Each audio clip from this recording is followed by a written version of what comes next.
மீண்டும் இங்கே ஒரு மொழி போராட்டம் தொடங்கி இருக்கிறது. நாம் எதிர்பார்த்த ஒன்றுதான். ஆனால் இவ்வளவு விரைவாக மொழி போராட்டம் மீண்டும் களத்திற்கு வரும் என்று யாரும் எதிர்பார்க்கவில்லை. உத்தரப்பிரதேசத்திலே ஒரு அமைச்சர் சொன்னதின் விளைவு அடுத்து பாராளுமன்றத்திலே அது கேள்வியாகும் பொழுது கல்வி அமைச்சர் அவர்கள் பாராளுமன்றத்திலேயே நீங்கள் பிஎம்ஸ்ரீயை ஏற்றுக்கொள்ள வேண்டும், மும்மொழி கல்வி திட்டத்தை ஏற்றுக்கொள்ள வேண்டும், அப்படி ஏற்றுக்கொள்ளாவிட்டால் அதன் வழியில் வரக்கூடிய கல்வித் தொகையை 2000 கோடியை நாங்கள் தமிழ்நாட்டிற்கு தர முடியாது என்று சொல்லி ஆணவத்தோடும் பார்ப்பனிய திமிரோடும் அவர் பதிலளித்த பிறகுதான் தமிழகம் மீண்டும் வெகுண்டெழுந்திருக்கிறது. மொழியின் மீது எப்பொழுதெல்லாம் ஒன்றிய அரசு எப்பொழுதெல்லாம் கை வைக்கிறதோ அப்பொழுதெல்லாம் இந்தியாவிலேயே தமிழ்நாடு தான், தமிழக மக்கள் தான் வெகுண்டெழுந்து குரல் கொடுக்கின்றார்கள். 1938 இன்று வரை தமிழ்நாட்டிலே மொழி போராட்டம் வீறுகொண்டு கனன்று வீறுபூத்த நெருப்பு போல் அப்படியே கனன்று கொண்டிருக்கிறது. காரணம் என்ன? மொழி என்பது ஒருவருக்கு ஒருவர் பகிர்ந்து கொள்வதா, பேசுவதற்கானதா என்று சொன்னால் இல்லை. தமிழ் மொழி எப்படி உருவானது? அது உற்பத்தியோடு, தமிழனுடைய உழைப்பு உற்பத்தியோடு உருவான மொழி. சமஸ்கிருதம் என்பது செய்யப்பட்ட சமைக்கப்பட்ட மொழி. தமிழிலிருந்து உருவான மொழி சமஸ்கிருதம். அந்த சமஸ்கிருதத்தையும் உள்ளூர் மொழிகளையும் கலந்து உருவான மொழி ஹிந்தி. ஒரு 200 ஆண்டுகளுக்கு முன்பு உருவான மொழி ஹிந்தி. ஆனால் தமிழ் மொழி அப்படி அல்ல.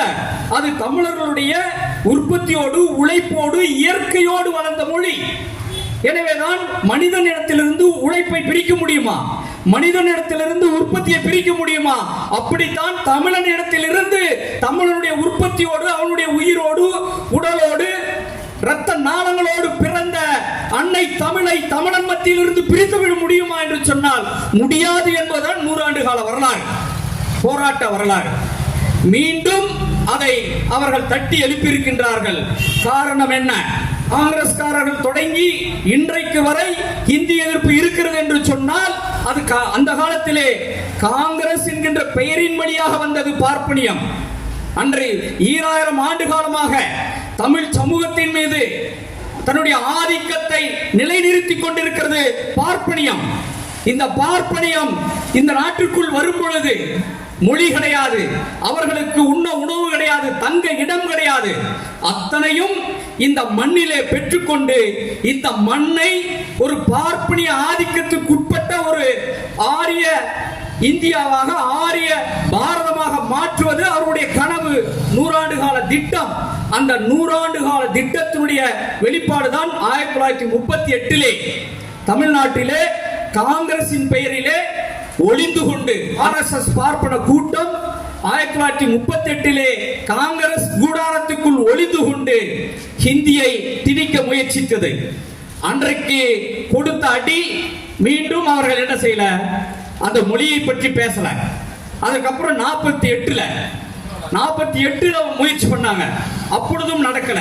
65 எங்குமே காணாத அளவுக்கு மிகப்பெரிய எழுச்சி.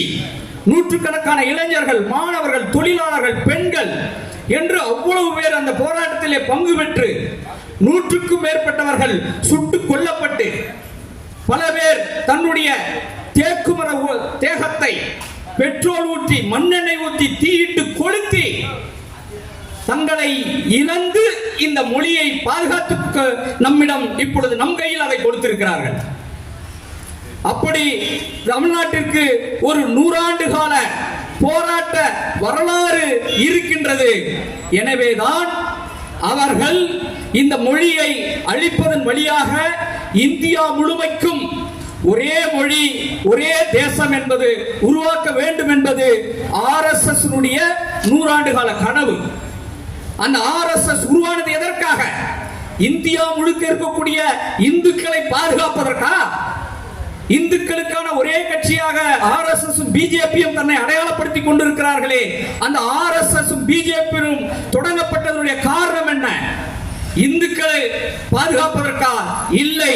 இந்துக்கள் என்று சொன்னால் அவருடைய அகராதியிலே பிராமணர்கள் தான். அதுவும் ஆர்எஸ்எஸ் குறிப்பாக மராட்டியத்தில் இருக்கக்கூடிய சித்பவன் பிராமணர்கள் தான் ஒரிஜினல் ஹிந்துஸ். கோல்வாக்கர்லாம் அப்படி சித்பவன் பிராமண பிரிவிலிருந்து வந்தவர். அவர்கள் தெளிவாக சொல்லுகிறார்கள், இந்தியாவை ஒரு இந்து ராஷ்டிரமாக உருவாக்குவதுதான் ஆர்எஸ்எஸ் லட்சியம். சித்பவன் பிராமணர்கள் தலைமையிலே சித்பவன் பிராமணர்களுக்காக ஒரு ஹிந்து ராஷ்டிரத்தை உருவாக்குவதுதான் ஆர்எஸ்எஸ் நோக்கம். அந்த நோக்கத்தை நிறைவேற்ற வேண்டும் என்று சொன்னால் அதற்கு அடிப்படை ஒரு இனம், ஒரு தேசம் என்று சொன்னால் அதற்கு அடிப்படை மொழி. அந்த மொழி அவர்களுக்கான மொழி சமஸ்கிருதம். இந்த சமஸ்கிருதம் என்பது இன்று வரை எந்த ஒரு தேசிய இனமோ ஒரு தேசத்திலோ பேசப்படக்கூடிய மொழி அல்ல. அது கிட்டத்தட்ட ஒரு 20,000 பிராமணர்களால் பேசக்கூடிய ஒரு கும்பல் மொழி. அது அந்த சமஸ்கிருதம். அந்த மொழியின் ஆதிக்கத்தை நிலைநிறுத்த வேண்டும் என்பதற்காக, ஏனென்று சொன்னால் ஒரு தேசம் என்பது மொழியின் இனத்தின் அடிப்படையில் தான் அமைகிறது. இங்கிலாந்து என்று சொன்னால் அது ஆங்கில இனத்தை சார்ந்தவர்கள், ஆங்கில மொழி பேசக்கூடியவர்கள். ஜப்பான் எடுத்துக்கொண்டு சொன்னால் அவர்கள் ஜப்பானியர்கள், ஜப்பான் மொழியை பேசக்கூடியவர்கள். ஜெர்மன் எடுத்துக்கொண்டால் அது ஜெர்மனிய இனம், ஜெர்மன் மொழி பேசக்கூடியவர்கள். தமிழ் என்று சொன்னால் தமிழர்கள், தமிழ் இனத்தை சார்ந்தவர்கள், அவர்களுடைய நாடு தமிழ்நாடு. இப்பொழுது சமஸ்கிருதத்துக்கென்று ஒரு இனம் இருக்கிறதா? சமஸ்கிருதத்துக்கென்று ஒரு தேசிய இனம், தேசம், எந்த ஒரு தேசிய மக்கள் பேசக்கூடிய மொழியா என்று சொன்னால் இல்லை. அப்படி எந்த தேசியமும் இல்லாத ஒரு மொழியை பேசாமல் இருக்கக்கூடிய அந்த மொழியை இந்த பார்ப்பன கூட்டம் ஒட்டுமொத்த இந்தியாவுக்குமான ஒரு மொழியாக மாற்றுவதற்காக உருவாக்கப்பட்ட மொழிதான் ஹிந்தி. ஏன்னு சொன்னா ஒரு காலத்துல சமஸ்கிருதத்தை, அந்த வேத மந்திரங்களை ஓதுவதை பார்த்தால் கண்ணை கம்பி வச்சு குத்திரணும்னு சொன்னான். அந்த வேத மந்திரங்களை காதில் கேட்டால் அந்த காதல் என்ன செய்யணும், ஈயத்தை காய்ச்சி ஊத்தணும்னு சொன்னான். ஆனா இன்னைக்கு அதே பார்ப்பன கூட்டம் என்ன சொல்லுது, சமஸ்கிருதத்தை படியுங்கள் என்று சொல்லுகிறது. காரணம் என்ன? அன்றைக்கு அவன் சமஸ்கிருதத்தை படிக்க வேண்டாம் என்று சொன்னதற்கு காரணம் அவனுடைய ஆதிக்கத்தை நிலைநிறுத்துவதற்கு. இன்றைக்கு அவன் சமஸ்கிருதத்தையும் இந்தியும் படியுங்கள் என்று சொல்லுவதற்கு பார்ப்பனருடைய ஆதிக்கத்தை நிலைநிறுத்துவதற்கு. இதுதான் அவனுடைய நோக்கம். அப்படி என்று சொன்னால் இந்தியா என்பது ஒரு நாடு கிடையாது, இந்தியா என்பது ஒரு தேசம் கிடையாது. இங்கு பல்வேறு மொழி பேசக்கூடிய இனத்தவர்கள் இருக்கிறார்கள். தமிழர்கள், தெலுங்கர்கள், மலையாளி, கன்னடர், வங்காளி, பீகாரி, மராட்டி, இப்படி பல்வேறு மொழி பேசக்கூடிய தேசிய இனங்கள் கொண்ட இந்த நாட்டை, இந்த ஒன்றியத்தை, இந்த மொழிகளை எல்லாம் அழித்து இது இந்து ராஷ்டிரமாக மாற்ற வேண்டும் என்று சொன்னால் அவர்களுக்கு ஒரு மொழி தேவை. அந்த மொழி எதுவாக இருக்கக்கூடாது, இந்த பூர்வகுடி மக்களுடைய தேசிய இனம் பேசக்கூடிய பூர்வகுடி மக்களுடைய மொழியாக இருக்கக்கூடாது, அது தமிழாக இருக்கக்கூடாது. ஏனென்று சொன்னால் பழம்பெரும் மொழி, பழமையான மொழி, இலக்கண இலக்கிய வரலாறுகளே கிட்டத்தட்ட 5000க்கு மேற்பட்ட ஆண்டுகளை கொண்ட மிகச் சிறந்த மொழி என்று சொன்னால் இந்தியாவிலேயே தமிழ் மொழி மட்டும்தான். இந்தியாவுடைய ஆட்சி மொழியாக, இந்தியாவுடைய நிர்வாக மொழியாக வர வேண்டும் என்று சொன்னால் அதற்கு முழு தகுதியும் உள்ள ஒரே மொழி தமிழ்தான். அந்த தமிழை அழித்து இந்தியா என்று சொன்னால் இந்தி, இந்தியா என்று சொன்னால் இந்து, இந்தியா என்று சொன்னால் ஹிந்து ராஷ்டிரா, இப்படிங்கிறத நிலைநாட்டுவதற்கு அவர்களுக்கு ஒரு மொழி தேவை.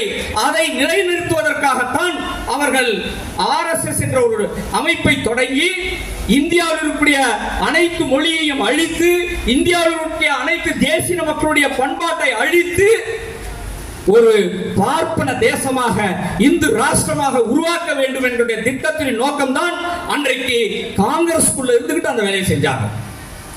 இன்றைக்கு காங்கிரஸ் அது வளர்ச்சிக்கு தடை, அந்த தடை, இந்த தடை என்று சொல்லி குஜராத் மாடல் என்று சொல்லி, குஜராத் மாடல் தான் இந்தியாவுக்கு சிறந்தது, அப்படிப்பட்ட ஒரு ஆபத் பாந்தவன் தான் இந்த மோடி என்று சொல்லி, மோடி என்ற அந்த பிம்பத்தை காட்டி ஆட்சி அமைத்து வளர்ச்சியின் நாயகனாக அடையாளப்படுத்தப்பட்டு காட்டப்பட்டு ஒரு போலி பிம்பத்தை உருவாக்கி 3வது முறையாக இந்தியாவுடைய பிரதமராக வந்து அமர்ந்த பிறகு அவர்கள் புதிய தேசிய கல்விக் கொள்கை என்ற பெயரிலே இந்த மொழியை அழிப்பதற்கு தொடங்கி இருக்கின்றார்கள். தேசிய கல்விக் கொள்கை என்பது 2016 கொண்டு வந்தாங்க. அதிலே மிக தெளிவாக அப்பொழுது சொன்னாங்க, இந்தி தான் இந்தியாவுடைய அடையாளம், இந்தி தான் இந்திய பண்பாட்டுடைய, இந்தி தான் இந்திய பண்பாட்டினுடைய அடையாளம் என்று அமித்ஷா பேசினார். அதைத்தான் அன்றைக்கு அந்த தேசிய கல்விக் கொள்கையும் பேசியது. இந்தியாவின் அடையாளம் இந்தி, அந்த இந்தி தான் இங்கே கட்டாயமாக்கப்பட வேண்டும் என்று சொல்லி அன்றைக்கு அந்த தேசிய கல்விக் கொள்கை சொன்னது. கடும் எதிர்ப்புக்கு பிறகு அவர்கள் பின்வாங்கினார்கள். 2019 மீண்டும் கஸ்தூரி ரங்கன் என்பவர் தலைமையிலே மீண்டும் அதை கொண்டு வந்தாங்க. எந்த மாற்றமும் இல்லை. அது ஒரே மாற்றம் என்னன்னு சொன்னா, விரும்பக்கூடிய மொழியை நீங்கள் கற்றுக்கொள்ளலாம், மூன்றாவது ஒரு மொழியை விரும்பி கத்துக்கங்க. நாங்க காலையில இங்க தானியில பிரச்சாரம் பண்ணோம். இங்க தெரு தெருவா இந்தி எதிர்ப்பு தெருமுனை கூட்டம் வாங்க அப்படின்னு சொல்லி மக்களுக்கு அழைப்பு விட்டோம். அப்போ ஒரு பெண், ஒரு படித்த பெண் கேட்கிறாங்க, மூணாவது மொழி கத்துக்கிறதுல என்ன உங்களுக்கு பிரச்சனை? பாருங்க எவ்வளவு அப்படியே அந்த நெஞ்சை தடவி அப்படியே இனிப்பு மாதிரி கொடுத்துருக்கலாம். மூன்றாவது மொழியை நீங்க விருப்பமான கத்துக்கலாம், விரும்பினால் மூன்றாவது மொழி. ஆனா அது கட்டாயம், மூன்றாவது மொழி கட்டாயம். அது எப்படி நீங்க விரும்பினால் மூன்றாவது மொழி என்று அவங்க அந்த அளவுக்கு மக்கள் இன்றைக்கு அன்றைக்கு கட்டாயம் என்று சொன்ன அந்த வார்த்தையை கொஞ்சம் மாற்றி போட்டு விரும்புற மொழியை நீங்க கத்துக்கலாம். மூன்று மொழி கட்டாயம், அதை நீங்க விரும்பும் மொழியை கற்றுக்குங்க அப்படின்னு சொல்றான்.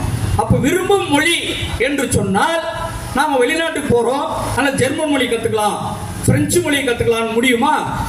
பிரெஞ்சும் ஜெர்மனும் இருந்தது சிபிஎஸ்இ பள்ளிக்கூடங்கள்ல, சென்ட்ரல் போர்டு நடத்தக்கூடிய, மத்திய அரசு ஒன்றிய அரசு நடத்தக்கூடிய பள்ளிகள்ல முன்னாடி பிரெஞ்சு மொழியும் ஜெர்மனும் இருந்தது.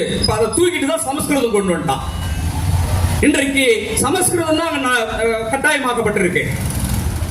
அதே மாதிரி மூன்று கொள்கை என்று சொல்லிவிட்டு நீங்க இவர்கள் நடத்தக்கூடிய ஒன்றிய அரசு பள்ளிகள்ல நீங்க இங்க சென்னையில இருந்து தமிழ்நாட்டுடைய எந்த பெரு நகரங்களுக்கு போய் பாருங்க, அங்கெல்லாம் நடத்தப்படக்கூடிய ஒன்றிய அரசு பள்ளிகள்ல தமிழ் கிடையாது, தமிழ் ஆசிரியர்கள் கிடையாது. சமஸ்கிருதம் இந்தி தான் முதன்மை பாடமாக கற்றுக் கொடுக்கப்படுகிறது.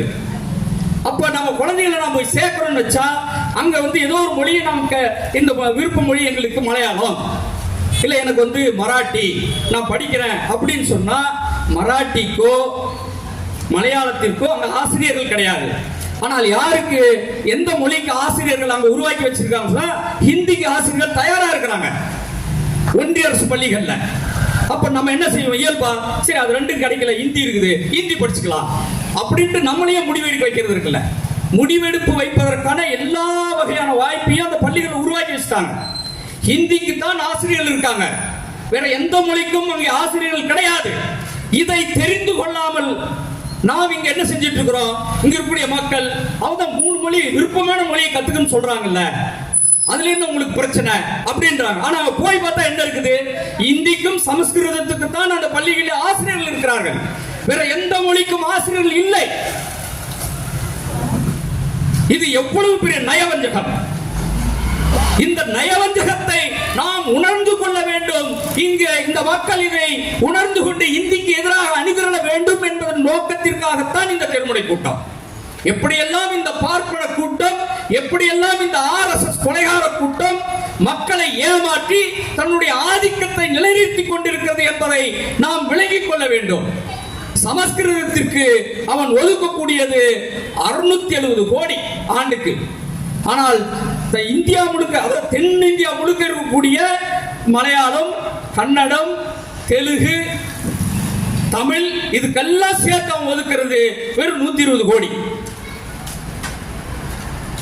ஒட்டுமொத்த இந்தியாவிலேயே 24,000 பேர் படிக்கக்கூடிய செத்து போன சமஸ்கிருதத்திற்கு அவன் ஒதுக்கக்கூடிய கோடி கணக்கோட 600க்கும் மேற்பட்ட கோடிகள், 600 கோடி ரூபாய்க்கு மேல ஒதுக்குறான்.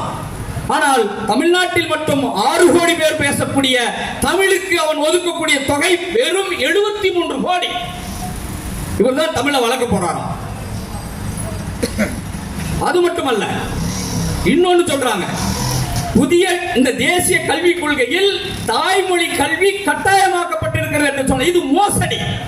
அவர்கள் வெளியிட்டிருக்கக்கூடிய அந்த கல்விக் கொள்கைக்கான அந்த ஆவணத்தை படிக்கும் பொழுது நமக்கு தெரியும். முடிந்தால், தேவைப்பட்டால், அவசியமானால் தாய்மொழியில கத்துக்கலாம். அவன் சொல்றது அவசியமானால், தேவைப்பட்டால் தாய்மொழியை கத்துக்கங்க. ஆனா இந்தியும் சமஸ்கிருதம் கட்டாயம் கத்துக்கங்க. எவ்வளவு தந்திரம் பாருங்க. அவசியப்பட்டால், தேவைப்பட்டால் தாய்மொழியில் கற்றுக் கொடுங்கள். ஆனால் இந்தியும் சமஸ்கிருதமும் கட்டாயம். இதைத்தான் அண்ணாமலையிலிருந்து என்ன பேசுறான்? தாய்மொழிக்கு கட்டாயம் கொடுத்திருக்கிறார் மோடி அவர்கள் தாய்மொழியை கட்டாயமாக்கி இருக்கிறார் என்று ஒரு ஏமாத்து வேலையை, ஒரு பித்தலாட்டத்தனத்தை இங்கே இருக்கக்கூடிய பிஜேபி காரர்கள் செய்து கொண்டிருக்கிறார்கள். மராட்டியத்தில் இருக்கக்கூடிய முதலமைச்சர் சொல்லுகிறார், மராட்டியத்தை பாதுகாப்போம் என்று. மராட்டிய முதலமைச்சர் அவர் யாரு? பிஜேபி கட்சி சார்ந்த ஒரு முதலமைச்சர். ஆனா இங்க இருக்கக்கூடிய தமிழிசை, அந்த அம்மா பேரை மாத்திக்கணும். அந்த அம்மா பேர் தமிழிசை இல்ல, சமஸ்கிருத இசை. RSS கைகூலியாக, RSS கால் நக்கிகளாக மாறி போன இந்த கூட்டம், அண்ணாமலை, தமிழிசை, இந்த கூட்டம் இவர்கள் மும்மொழி கொள்கையை தூக்கி கொண்டு வந்து கொண்டிருக்கிறார்கள். இவர்கள் அப்பன் காலத்தில் இந்த கட்சி வாங்கின உதை அந்த அம்மாவுக்கு தெரியல. அவங்க அப்பா இருந்த கட்சி வாங்கின உத காங்கிரஸ் அன்றைக்கு இன்னைக்கு வரைக்கும் காங்கிரஸ் தமிழ்நாட்டில் எந்திரிக்க முடியல. காரணம் என்ன? இந்தி திணிப்பு. இந்தியை மீது கை வைத்த காங்கிரஸ் இன்னைக்கு வரைக்கும் தமிழ்நாட்டில் கால் பதிக்க முடியல. இதேதான் RSS பிஜேபி கூட்டம் இன்றைக்கு கொக்கரிக்கிறார். போராட்டத்தில் பார்த்துடலாமா? ஸ்டாலினா நானா வாணி ஆட்சி விட்டு இறங்கிட்டு வா. இதுதான் பார்ப்பன கூட்டம். அதாவது முதலாளியை விட அவங்க வீட்டு வேலைக்காரன் துல்றமான பாருங்க. அந்த மாதிரி அங்க இருக்கக்கூடிய எஜமானனை விட இங்க இருக்கக்கூடிய எடுபிடிகள் பார்த்துடலாவா? அமெரிக்காவில் இங்கிருந்து பிழைக்க போன இந்தியர்கள், அதுல கவனமா பாத்தீங்கன்னு சொன்னா அதுல யாரும் தமிழர்கள் கிடையாது. இங்க போன இந்தியாவுக்கு வடவரையிலிருந்து போனவங்க எல்லாரும் அவர்கள் வெளியேற்றப்படும் பொழுது கைக்கும் காலுக்கும் விளங்கிட்டு விமானத்தில் ஏற்றி டெல்லியில கூட இறக்கல. டெல்லியில இறக்குனா மோடியின் மானம் காற்றில் பறக்கும் என்று சொல்லி பஞ்சாப்ல கொண்டு போய் இறக்குறாங்க கை விலங்கோடு. இதை விட கேவலம் வேறு எதுவாக இருக்க முடியும்? சொந்த நாட்டு மக்களை கை விலங்கோடு கொண்டு வந்து இறக்கிய மோடி, அதை பற்றி பேச வக்கற்ற அண்ணாமலை, தமிழிசை இங்க வந்து கொக்கரிக்கிறாங்க. பாத்துடலாமா நீயும் நானும் அப்படின்ட்டு. இது திமுகவுக்கான பிரச்சனை அல்ல, இது திமுகவுக்கும் பிஜேபிக்குமான பிரச்சனையை மாத்துறாங்க. ஆனா இது திமுகவுக்கும் பிஜேபிக்குமான பிரச்சனை அல்ல. 100 ஆண்டு கால போராட்டம், தமிழ் மக்களுடைய போராட்டம், 2000 ஆண்டு காலம் இந்த தமிழ் மண்ணிலே கால் பதித்து ஒரு ஆக்டோபஸ் வலை போல இந்த நாட்டை பின்னி பிடித்து பின்னி வலையிலே வைத்திருக்கக்கூடிய இந்த ஆரிய பார்ப்பனிய கூட்டத்திற்கும் பூர்வகுடி மக்களான தமிழர்களுக்குமான போராட்டம் இது. இந்த போராட்டம் திமுகவுக்கும் RSSக்கும் பிஜேபிக்கும் அல்ல. இந்த போராட்டம் மோடிக்கும் ஸ்டாலினுக்குமானதல்ல. இந்த போராட்டம் தமிழ் மக்களுக்கான போராட்டம். தமிழ் மக்கள் இந்த போராட்டத்திலே பின்வாங்கினார் என்று சொன்னால், நம்முடைய மொழியை நாம் விட்டோம் என்று சொன்னால் நாம் அடிமையாகி விடுவோம். இதுதான் மிக தெளிவாக மொழியறிஞர்கள் சொல்லுகிறார்கள். ஒரு நாட்டை அடிமைப்படுத்த வேண்டும் என்று சொன்னால் அவனுடைய மொழியை அழித்து விடு. அப்படி மொழியை அழித்து விட்டால் அந்த இனம் அடிமையாகவிடும். எப்படி மொழி அழிந்தால் எப்படி நாம் அடிமையாகவும்? நாம் தமிழ் மொழியை படிக்கின்றோம். தமிழ் மொழியில எதைத்தான் படிப்போம்? தமிழனுடைய வரலாற்றை, தமிழன் எப்படி வானிலை ஆய்வு செய்தான் என்று படிப்போம். தமிழன் எப்படி விவசாயம் செய்தான் என்று படிப்போம். தமிழன் எப்படி கட்டடக்கலையிலே பாண்டித்யம் பெற்றவராக இருந்தான் என்பதை பற்றி பேசுவோம். இப்படி தமிழனுடைய தொன்மையை, வரலாற்றை, இவை அனைத்தும் எதில் தான் இருக்கும்? ஆங்கில மொழியில் இருக்குமா? சமஸ்கிருதத்தில் இருக்குமா? ஹிந்தியில் இருக்குமா? மலையாளத்தில் இருக்குமா? தெலுங்குல இருக்குமா? எதுலதான் இருக்கும்? நம்முடைய முன்னோர்களுடைய வரலாறு நம்முடைய அன்னை தமிழ் மொழியில் தான் இருக்கும். இந்த அத்தனை அனுபவங்களையும் தொகுத்து செறிவோடு வைத்திருப்பது நம்முடைய தாய்மொழி. அந்த தாய்மொழியை அழித்து விட்டால் நாம் வரலாறு தெரியாதவர்களாக மாறிவிடும், வரலாறு அற்றவர்களாக மாறிவிடுவோம், நம்பிக்கை அற்றவர்களாக, தற்குறிகளாக மாறிவிடுவோம், எடுப்பார் கைப்பிள்ளையாக மாறிவிடுவோம். அதனால்தான் அவன் மொழியில் கை வைக்கிறான். அதைத்தான் இந்தியாவுடைய குடியரசு துணைத் தலைவர் சொன்னார். மிக தெளிவாக ஒரு 10 நாளைக்கு முன்னாடி சொன்னார். ஒரு இனத்தை அடிமைப்படுத்த வேண்டும் என்று சொன்னால் அவருடைய மொழியை அழித்து விட்டால் அந்த இனம் அடிமையாகிவிடும் என்று RSS குடியரசு தலைவர் துணைத் தலைவர் சொல்றார். எவ்வளவு தெளிவா தெரிஞ்சு வச்சிருக்கான்னு பாருங்க. ஆனால் நாம் தெரிந்து கொள்ள வேண்டாமா அந்த உண்மையை? நம்முடைய மொழியை நாம் இழந்தோம் என்று சொன்னால் நம்முடைய வரலாற்றை நாம் இழந்து விட்டோம் என்று பொருள். நம்முடைய வரலாற்றை நாம் இழந்து விட்டோம் என்று சொன்னால் நாம் மண்ணை இழந்து விட்டோம் என்று பொருள். நம் மண்ணை இழந்து விட்டோம் என்று சொன்னால் நம்முடைய அதிகாரத்தை, நம்பிக்கையை இழந்து விட்டோம் என்று பொருள். அப்படி அனைத்தையும் இழந்து விட்டோம் என்று சொன்னால் இந்த RSS பார்ப்பன கூட்டத்திற்கு நாம் அடிமை இனமாக மாறிவிடுவோம். இந்த இடத்தை புரிந்து கொண்டிருக்கிறது தமிழினம். அதனால்தான் தமிழ் இனம் எப்பொழுதும் மொழியின் மீது கை வைத்தால் வெகுண்டிலிருந்து நிற்கிறது தமிழினம். இன்றைக்கு அந்த வேலையை இவர்கள் தொடங்கி இருக்கின்றார்கள். உண்மையிலேயே இந்தியாவுடைய போராட்டம் என்பது இதுதான் இருக்கு. இதைத்தான் தமிழ்நாடு மார்க்சிய கட்சியினுடைய பொதுச் செயலாளர் மிக தெளிவாக சொல்லுகிறார். இந்தியா இன்றைக்கு பல்வேறு தேசிய இனங்கள் இங்கே உறங்கிக் கொண்டிருக்கிறது. அந்த தேசிய இனங்கள் மீது அதை அடக்கி ஒடுக்க வேண்டும் என்று சொல்லி 100 ஆண்டு காலமாக பார்ப்பனியம் தன்னுடைய அனைத்து வஞ்சகத்தையும், புராண இதிகாசங்கள் அனைத்தையும் பார்ப்பனியமயமாக்கி, இந்த நாட்டை, இந்த அரசு அமைப்பை பார்ப்பனியமயமாக்கி இந்தியா என்கின்ற ஒற்றை பார்ப்பன தேசத்தை அவர்கள் தொடங்க பார்க்கிறார்கள். ஆனால் அது இந்தியாவில் நடக்காது. பல்வேறு தேசிய இனங்கள் தங்களுக்கான அரசுரிமைக்காக வெகுண்டெழும். இங்கே அப்படிப்பட்ட ஒரு ஜனநாயக போக்கு இருக்கிறது. அந்த ஜனநாயக போக்கிற்கும் இந்த RSS பார்ப்பன கூட்டத்திற்கும் இடையிலான போராட்டத்தில் ஜனநாயகம் வெற்றி பெறும் என்று சொல்லி மிக தெளிவாக தமிழ்நாடு மார்க்சிய கட்சியினுடைய பொதுச் செயலாளர் தோழர் கார்முகில் அவர்கள் மிக தெளிவாக வலியுறுத்தியிருக்கிறார். அதுதான் இன்றைக்கு நடந்து கொண்டிருக்கிறது. இப்படி இந்த தேசிய கல்வியின் கொள்கையின் மூலமாக ஒவ்வொன்றாக இந்த அடையாளங்களை அழித்துக் கொண்டு வருகிறார்கள். இன்னொன்று சொல்லுகிறது அந்த தேசிய கல்விக் கொள்கை. இந்தியா, அதாவது பாரதத்தின் பாரம்பரியம் மூலங்களில் இருந்து கல்வி வகுக்கப்படணுமா? பாரதத்தின் மூலங்களில் இருந்து கல்வி வகுப்பது நவீன தொழில்நுட்பத்தின் அடிப்படையில் இந்த கல்வியை மாற்றுவது. இப்பொழுது AI தொழில்நுட்பம் போன்ற நவீன தொழில்நுட்பங்களுக்கு ஏற்ற வகையில் மாற்றுவது. இதுக்கு ரெண்டுக்கும் பொருள் என்னன்னு சொன்னா, கல்வியை அவன் மூலம் என்று சொல்வது, அந்த தேசிய கல்விக் கொள்கை அவன் விளக்குவது எல்லாமே என்னன்னு பாத்தீங்கன்னா புராண இதிகாசங்கள், மகாபாரதம், ராமாயணம், பஞ்சதந்திர கதைகள் இவை எல்லாம் கொண்டு வரணுங்கிறது தான். இதன் மூலமாக இளைஞர்களுக்கு நம்பிக்கை கொடுக்கணும் அப்படின்னு சொல்றான். அவன் சொல்லக்கூடிய மூலம் அத்தனையும் சமஸ்கிருதம் தான். பார்ப்பனியத்தை தான் அவன் என்ன செய்யறான்? இந்தியாவுடைய மூலம், இந்தியாவுடைய அடையாளம் என்று அவன் சொல்லுவது எதைன்னா பார்ப்பனியத்தை தான். பார்ப்பனியம் என்றால் என்ன? சாதிய சமூகம் தான். 4 வர்ணங்கள் அடிப்படையில் இந்தியாவை என்ன செய்யறது? மாற்றுவது. 4 வர்ணங்கள் அடிப்படையில், அதாவது பிராமணன், சத்திரியன், சூத்ரன், பிராமணன், சத்திரியன், வைசியன், சூத்ரன், அதுக்கு கீழே பஞ்சமர்கள் என்று இந்த வர்ண கோட்பாட்டின் அடிப்படையில் இந்த நாட்டை என்ன செய்யுது? மாற்றுவது. அதை கல்வியிலேயே கொடுக்கலான்றான். இந்த தேசிய கல்விக் கொள்கை பேசுவது அதைத்தான். இதைத்தான் கொண்டு வந்து என்ன செய்யறான்? இது நவீனமாக்க போறோம்ன்றான். ஆனா பஞ்சதந்திர கதைகளை கொடுக்கணும்ன்றான். பஞ்சதந்திர கதை என்ன? ஒரே ஒரு கதை சொல்ற பாருங்க.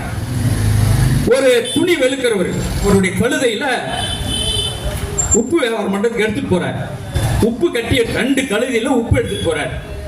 தண்ணியில நடந்து கால அளவுக்கு இருக்கக்கூடிய தண்ணியில அந்த கழுதை போகுது. திடீர்னு தண்ணி வந்துருது. தண்ணி வந்தோடனே என்ன பண்ணுதுன்னா, தண்ணி எல்லாம் உப்புல கரைந்து அந்த உப்பெல்லாம் கரைஞ்சு போயிருது. கரைஞ்ச உடனே அந்த கழுதைக்கு என்ன ஆயிருது? பாரம் குறைஞ்சு போயிருது. பாரம் குறைஞ்சி அடுத்த கரைக்கு போய் சேருது. இப்படி இது என்ன பண்ணுது? தினமும் தண்ணியில போய் முக்கி என்ன செய்யறது? அந்த பாரத்தை குறைச்சி போயிடும். உடனே அந்த துணி வலுக்கர் என்ன பண்றாருன்னா, அடுத்த நாள் நீ இப்படி பண்றியா அப்படின்னு சொல்லி என்ன பண்றாங்கன்னா, பருத்தி மூட்டையை எடுத்து கழுது மேல கட்டிடுறாங்க. கழுது மேல கட்டிட்டு போகும்போது கழுது என்ன பண்ணுது? வழக்கம் போல தண்ணியில நனைஞ்சிருது. அப்ப தண்ணியில நனைஞ்சா பருத்தி என்ன ஆகும்? பலு அதிகமாயிடும். பலு அதிகமானவனே கழுதியால சுமக்க முடியல. இது ஒரு கதை. எவ்வளவு மோசமான ஒரு கதை பாருங்க. அதாவது உழைப்பாளியை பற்றி அவர்களுக்கு கவலை இல்லை. உழைப்பாளியை எப்படி ஏமாற்றுவது என்பது அவனுடைய கதை. அப்ப உழைப்பாளிக்கும் அவன் எஜமானனுக்கும் உள்ள பிரச்சனை எப்படி தீர்க்கிறான் பாருங்க. இப்படின்னு ஒரு கதையை அவன் சொல்லி கொடுக்குறான். இதுதான் பஞ்சதந்திர கதைகள். ஒற்றுமையை பற்றி விளக்குறது கிடையாது. நம்ம கதை எப்படி இருக்கும்? ஒரு காட்டுல சிங்கம் இருக்கும், 4 மாடு என்ன செய்யும்? ஒற்றுமையா இருக்கும். அப்ப அந்த மாடு ஒற்றுமையை இருக்கிறதுனால இந்த சிங்கத்தால அந்த 4 மாட்டை வந்து வீழ்த்திட முடியல. உடனே இந்த சிங்கம் என்ன பண்ணுது? ஒருத்தருக்கு ஒருத்தர் போட்டு கொடுத்து அந்த மாட்டை பிரிச்சிருது. பிரிச்ச உடனே எளிமையா அடிச்சிருது. இப்படிங்கிற ஒரு விஷயத்தை என்ன செய்யறாங்க? பிரிந்தால் நமக்கு ஆபத்து, ஒன்றுபட்டால் உண்டு வாழ்வு என்று சொல்லிக் கொடுக்கிறது தமிழ் சமூகம். தமிழ் சமூகத்துடைய வரலாறு என்ன? யாதும் ஊரே யாவரும் கேளி அப்படின்னு சொல்லுது. ஆனா அவன் சொல்றது என்ன? 4 வர்ண கோட்பாடு. அப்ப இந்த மூலங்கள் எல்லாம் திருக்குறளை பற்றி, சிலப்பதிகாரத்தை பற்றி, அகநானூறு புறநானூரை பற்றி எதுவுமே அந்த கல்விக் கொள்கைகள் கிடையாது. முழுக்க முழுக்க வேத புராணங்கள் கதைகளை பற்றி தான் சொல்லுது. அப்ப இப்ப இந்த அடிப்படையில கல்வி அமைப்பது என்று சொல்லுகிறார் என்று சொன்னால் அவர்கள் இந்த நாட்டிலே நிலைநிறுத்துவது பார்ப்பனிய சனாதன கோட்பாட்டை தான் நிலைநிறுத்துகிறார்கள் என்பதுதான் அது தெளிவு. எனவே இந்த கல்விக் கொள்கையுடைய நோக்கம் அதுதான். கல்வியை பற்றி, இது மொழியை பற்றி பேசும்போது தான் விரும்பினால் தேவைப்பட்டால் நீங்க தாய்மொழி கற்றுக் கொடுக்கலாம்னு சொல்றது. இப்படியாக இந்த கல்வியை வந்து குழந்தை பருவத்திலேயே அந்த குழந்தைகளுக்கு நம்பிக்கையற்றவர்களாக மாற்றுவது, உயர்கல்வியை தொடர முடியாம அளவுக்கு வச்சுக்கலாம். 3வதுல பொது தேர்வு, இன்றைக்கு 10வதுல தான் பொது தேர்வு, அடுத்து +2ல பொது தேர்வு. ஆனா இந்த தேசிய கல்விக் கொள்கையில 3வதுல ஒரு பொது தேர்வு, 5வதுல பொது தேர்வு, 8வதுல பொது தேர்வு, அடுத்தது 9ல இருந்து +2 வரைக்கும் என்ன பண்றான்? செமஸ்டர். கல்லூரியில தான் செமஸ்டர் 6 மாசத்துக்கு ஒண்ணுன்னு சொல்லி வைக்கலாம். ஆனா 9வதுல இருந்து 12வது வரைக்கும் செமஸ்டர் ஆக்கி குழந்தைகள், சின்ன குழந்தைகளிலேயே அவர்களுக்கு சுமையை ஏற்றி கல்வி என்றால் சுமையானது என்று அவர்களை கல்வி நிலையிலிருந்து விரட்டி அடிக்கிறது. அப்படி விரட்டப்பட்டவர்களுக்கு என்ன செய்யறான்? தொழில் கல்வி. உங்க அப்பா என்ன வேலை செய்யறார், அந்த வேலையை என்ன செய்ய நீ செஞ்சுக்க. எப்படி முடிச்சு போடுறான் பாருங்க. வர்ண கோட்பாட்டு முறைக்கும் அவனுடைய கல்வி முறைக்கும் எப்படி முடிச்சு போடுறான் பாருங்க. அப்போ 9வதுல வந்து 3வதுலயே பொது தேர்வுனா என்ன? பிஞ்சு குழந்தைகள். 3வதுல பொது தேர்வு, அகில இந்திய தேர்வு. இப்படி என்ன செய்யறான்? 3வதுலயே அகில இந்திய தேர்வு. அப்படின்னா அந்த குழந்தை எப்படி படிக்கும்? அப்ப அந்த குழந்தைய அங்கேயே கொஞ்சம் வடிகட்டி வெளியே அனுப்பிடுறது. 9வது பத்தியா வெளியே கட்டிடுறது. 12வதுல வெளியே போயிட்டோம்னா குலக்கல்வி. உனக்கு நான் 1 லட்சம் ரூபாய் லோன் கெடுக்கிறேன், நீ வேலை செய். செருப்பு தைக்கிற மகனா வா, உங்க அப்பா என்ன தொழில் செஞ்சார், சர்டிபிகேட் கொடு, உனக்கு நான் லோன் கொடுக்குறேன், நீ செருப்பு தைச்சு பொழைச்சுக்கோ. எவ்வளவு அயோக்கியத்தனம்! இதைத்தான் இங்க இருக்கக்கூடிய ஆடுகளும் இங்க இருக்கக்கூடிய சமஸ்கிருத சங்கிகளும் என்ன செய்யறாங்க? சிறந்த கல்வி என்று சொல்லுகிறார்கள். எவ்வளவு கேடுகட்ட ஒரு கல்விக் கொள்கையை கொண்டு வந்து நம் தலையிலே திணிக்க பார்த்து அது புனிதமானது, போற்றுதலுக்குரியது என்று சொன்னால் நாம் இவர்களை தெருவில் நடமாட விடலாமா? அடுத்து கல்வியை தீர்மானிப்பது யார் அப்படின்னா அது வந்து மத்திய அரசு தான் தீர்மானிக்கும். கல்வி, ஒரே கல்வி ஒரே நாடு என்கின்ற பெயரில் இந்த கல்விக் கொள்கையை தீர்மானிப்பது மத்திய அரசு தான். அதுக்கு தேசிய ஆணையம், அது பல ஆணையங்களை வச்சு என்ன செய்யறோம்? கல்விக் கொள்கையை தீர்மானிப்பது மத்திய அரசு. ஆனா மாநில அரசு அது பாடத்திட்டங்களை என்ன செஞ்சுக்கலாம்? பாடப்புத்தகங்களை வெளியிட்டுக்கலாம். மாநில அரசுக்கு அந்த ரைட்ஸ் இருக்குது. பாடத்திட்டங்களை அவர் வகுத்துக்கலாம். ஆனால் அது எதன் அடிப்படையில் தான் இருக்கணும்? மத்திய அரசு என்ன வழிகாட்டுதல் கொடுக்குதோ அந்த வழிகாட்டுதல் உட்பட்டு தான் மாநில அரசு தன்னுடைய கல்விக் கொள்கையை தீர்மானிக்க முடியும். அப்படி என்று சொன்னால் இது ஒற்றுமைக்கான வழியா? ஆதிக்கத்துக்கு வழி இல்லையா? ஒரு ரூல் போட்ட உடனே அந்த பாப்பாத்தி நிர்மலா குதிக்கிற ரூ போட்டியினுடைய அடையாளத்தை மாற்றிவிட்டீர்கள், இந்த அடையாளத்தை மாற்றிவிட்டீர்கள். அது மட்டுமல்ல, உங்க கட்சிக்கார் போட்டதையே நீங்க புறக்கணிக்கிறீங்க அப்படின்னா அவை ஏற்றுக்கொண்டதற்கும் தமிழர்களுடைய பெருந்தன்மை. இன்றைக்கு அதை புறக்கணிப்பதற்கும் தமிழர்கள் திணித்தால் எதிர்ப்பார்கள் என்பதை அடையாளப்படுத்தி இருக்கிறார்கள். எனவே அங்க வெறும் ரூ பற்றிய விஷயம் அல்ல, இவங்க தேசிய கல்விக் கொள்கையை அங்க முடிவு பண்ணிடுவாங்களாம். அங்க முடிவு பண்ணிட்டு தமிழன் அதை ஏற்றுக்கொள்ளணுமா? அது ஒற்றுமையா? நான் சொல்றதுதான் நீ செய்யணும்னு சொல்லுவது ஒற்றுமையா? எங்களுக்கு விருப்பமானதை நாங்கள் எடுத்துக்கிறோம் சொன்னா அது பிளவுவாதமா? எவ்வளவு பெரிய அயோக்கியத்தனம்! இந்த அயோக்கியத்தனத்தை தான் இந்த கல்விக் கொள்கையை அவர்கள் செய்து கொண்டிருக்கிறார்கள். அந்த கல்விக் கொள்கை தேசியத்திலே தீர்மானிப்பதுதான் தமிழ்நாட்டிலே அதை நடைமுறைப்படுத்த வேண்டும் என்று சொன்னால் நாம் எப்படி அதை ஏற்றுக்கொள்வோம்? எனவேதான் இந்த மும்மொழி கொள்கை என்பது ஒவ்வொரு தேசியத்தினுடைய உரிமையை, மாநில உரிமைகளுக்கு எதிரானது இந்த தேசிய கல்விக் கொள்கை. இதற்கு எதிராக பேசிக் கொண்டிருக்கிறார்கள் மத்திய அமைச்சர்கள், ஒன்றிய அமைச்சர்கள். இந்த மாநில உரிமைகளுக்கு எதிராக, அடிப்படை சட்ட உரிமைகளுக்கு எதிராக பேசிக்கொண்டு ஆணவத்தோடு திரிவது மோடியில இருந்து நிர்மலா வரைக்கும் எவ்வளவு திமிரா இருக்கும்! தமிழ்நாட்டில் வாங்கக்கூடிய வரி பணத்தை இவனுங்க கொள்ளையடிச்சு அங்க வச்சுக்கிட்டு, நீ தேசிய கல்விக் கொள்கையை ஏற்றுக்கொண்டால் தான் இந்த பணத்தை நான் கொடுப்பேன் என்று சொன்னால் யார் அப்பன் வீட்டு பணம் கேட்போமா இல்லையா? நிர்மலா சீதாராமன் சம்பாதித்ததா? மோடி சம்பாதித்ததா?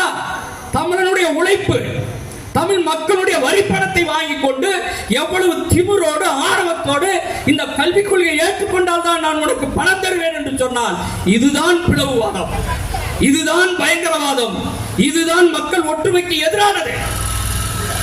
இப்படி மக்கள் ஒற்றுமைக்கு எதிராக சட்ட விரோதமாக பேசிக்கொண்டு இவர்கள் தமிழ்நாட்டுக்கு மீண்டும் இவர்கள் வாக்கு கேட்க வருவாங்க. எவ்வளவு அயோக்கியத்தனம்! அனைத்து பிளவுவாதத்தையும் அனைத்து பயங்கரவாதத்தையும் செய்து கொண்டிருக்கூடிய இந்த கூட்டம் ஜனநாயகத்திற்கும் நேர்மைக்கும் சிறிதும் சம்மதம் இல்லாத கூட்டம் இந்த RSS பார்ப்பன கூட்டம். அதனுடைய அரசியல் பிரதிநிதியாக இருக்கக்கூடிய இந்த பிஜேபி, இந்த RSS பிஜேபி கூட்டத்தினுடைய நோக்கம் இந்தியாவில் இருக்கக்கூடிய அனைத்து மாநிலங்களுடைய எல்லைகளை அழிப்பது, இந்தியாவில் இருக்கக்கூடிய மொழிகளை அழிப்பது, இந்தியாவில் இருக்கக்கூடிய சட்டமன்றங்களை ஒழித்து கட்டுவது. கடைசியில் ஒரு 250 மாவட்டமாக இது பிரிச்சிருது. தமிழ்நாடு கிடையாது, கேரளா கிடையாது, ஆந்திரா கிடையாது, பீகார் கிடையாது, அனைத்தையும் ஒழிச்சு கட்டிட்டு என்ன செய்யுது? இந்தியா முழுமைக்கு ஒரு 200 மாவட்டமா பிரிச்சு மாவட்ட நிர்வாகமாக மாற்றிவிட்டு டெல்லியில உட்கார்ந்துவிட்டு மோகன் பகவத் தலைமையில இந்த நாட்டை ஒரு பார்ப்பன ஆதிக்கத்திற்கு கொண்டு வருவதனுடைய நோக்கம். அந்த நோக்கம் கிட்டத்தட்ட வடபகுதியில முடிச்சிட்டாங்க.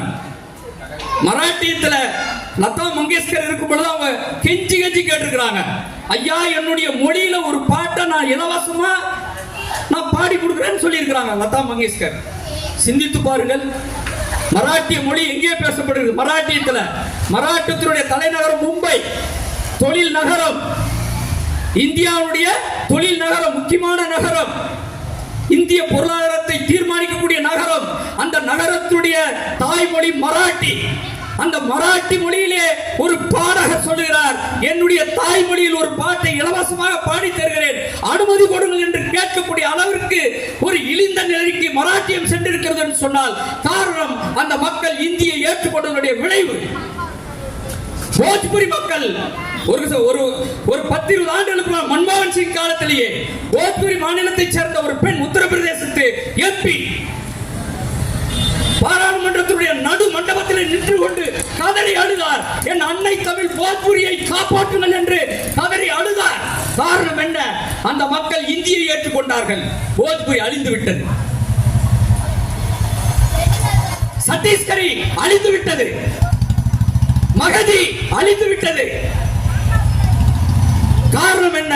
அந்த மக்கள் தன்னுடைய தாய்மொழியை விடுத்து இந்தி ஏதோ நம்மை வாழ வைக்கும் என்று சொல்லி நம்பி ஏற்றுக்கொண்டதன் விளைவு இன்றைக்கு தன்னுடைய தாயை இழந்து நிற்பது போல, பச்சிலம் குழந்தையை தாயை இழந்து தவிப்பது போல அந்த மக்கள் இன்றைக்கு தவித்துக் கொண்டிருக்கிறார்கள். காரணம் இந்தி, சமஸ்கிருதம்.